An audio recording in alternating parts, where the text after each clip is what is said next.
C'est dans ce village de 1600 habitants qu'un homme de 44 ans a été interpellé mercredi matin.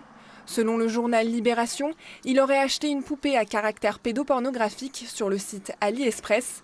Pour cette avocate qui traite principalement des affaires relatives aux droits de l'enfant, la loi est claire. Le fait d'avoir une poupée, clairement pour un usage sexuel, pornographique, à partir là, ce qui est problématique, c'est que la poupée a l'image, a l'apparence d'une jeune enfant, et c'est répréhensible.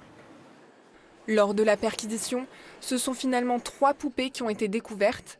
L'homme marié et père de 2 enfants a été placé en garde à vue.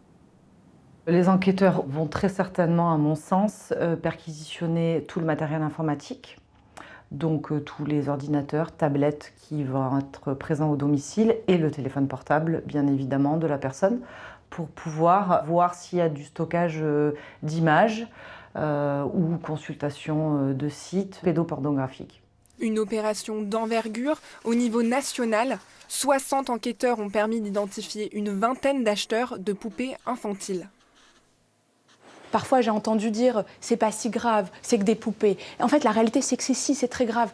Ils s'essayent sur du plastique et finalement, ils s'en lassent et ils passent sur des enfants. C'est ça qu'on traque et on les traquera chacun. Et je suis très heureuse que cette grande opération policière, elle en ait attrapé un certain nombre, mais on continue. L'habitant de Gillette ainsi que les 20 autres individus mis en cause encourent 5 ans d'emprisonnement et 75 000 € d'amende.